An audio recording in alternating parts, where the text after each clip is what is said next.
Alors, une déclaration fiscale d'existence, qu'est-ce que c'est? Et alors, comment je vais caricaturer ça? Alors, c'est un peu comme,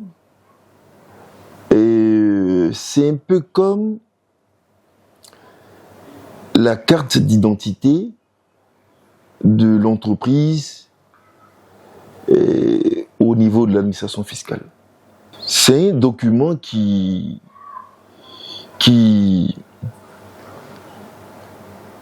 donne des informations sur votre entreprise. Vous avez par exemple le nom de votre entreprise, vous avez son numéro de compte contribuable, vous avez ses associés, vous avez son dirigeant, son secteur d'activité, son régime d'imposition et les impôts à payer. Voilà, donc la déclaration fiscale d'existence, c'est ce document qui vous identifie auprès des impôts.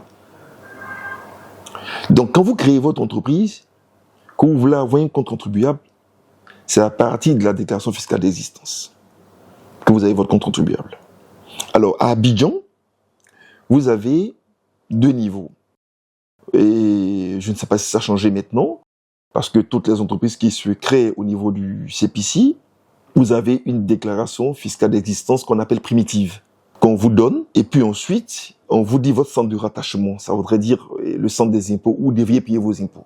Vous allez partir là-bas, et on va vous donner une dernière déclaration fiscale d'existence qui est, j'allais dire, du rattachement de votre entreprise. Ça voudrait dire qu'on vous reconnaît en tant que contribuable de ce secteur, de cette commune ou de cette zone. Voilà. Parce qu'on ne paye pas les impôts partout. Si vous êtes aux 2 plateaux, vous pouvez être attaché au centre des impôts qui est vers l'ENA ou être attaché au centre des impôts qui est vers Hongrie.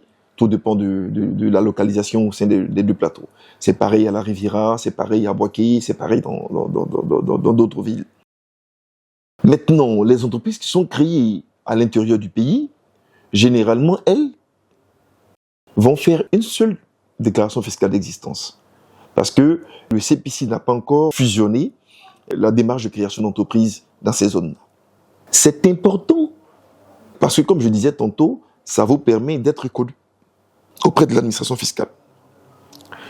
Mais en même temps, à chaque fois que vous changez des mentions que je viens d'évoquer, j'ai parlé du nom, j'ai parlé du dirigeant, j'ai parlé du capital, j'ai parlé des associés, j'ai parlé de votre secteur d'activité, j'ai parlé de votre registre de commerce, numéro de registre de commerce, j'ai parlé de quoi encore, et de votre régime d'imposition.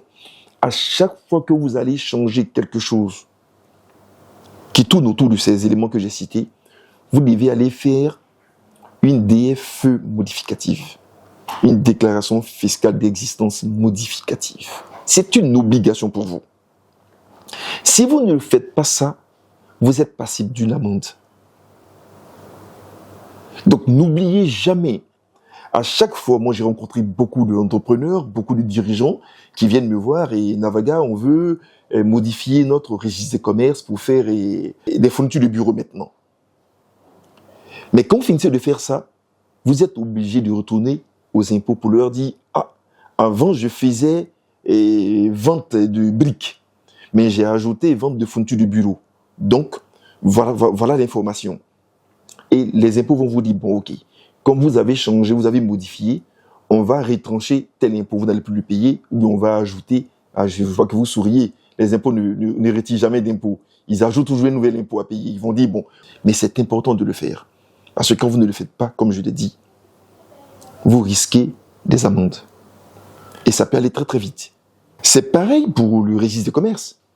À chaque fois que vous voulez modifier votre objet social, modifier comme on appelle le nom de votre société. À chaque fois que vous faites ça, vous êtes obligé de faire une modification au registre de commerce. Parce que si vous ne le faites pas, demain quand vous vous retrouvez au tribunal, ça peut être compliqué pour vous. Parce que les gens sont présumés vous connaître à travers votre registre de commerce. Les impôts sont présumés vous connaître à travers votre déclaration fiscale d'existence. Si elle n'est pas à jour, on a problème. Oui, pour faire ça, vous pouvez toujours vous approcher des experts comptables. Parce que notre métier, c'est en partie cela. Nos équipes travaillent sur ces sujets tous les jours. Vous, en tant qu'entrepreneur, en tant que PME, vous allez vous concentrer sur votre cœur de métier. Vendre vos briques, vendre vos climatiseurs, vendre vos ordinateurs, vendre vos fournitures de bureau.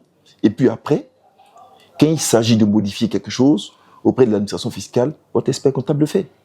Quand il s'agit de demander une attestation de régularité fiscale, votre expert comptable le fait pour vous. Quand il s'agit de demander une attestation de régularité douanière, votre expert comptable le fait pour vous. Quand il s'agit de demander une attestation de mise à jour auprès de la CNPS, votre expert comptable le fait pour vous. C'est pas génial ça? Ça vous permet, vous, de vous concentrer sur ce que vous faites. Mais il faut que vous compreniez que c'est ça aussi notre métier. Ne nous voyez pas comme des gens qui sont un peu comme Zeus. On est au-dessus et puis on est de Dieu. Non, pas du tout.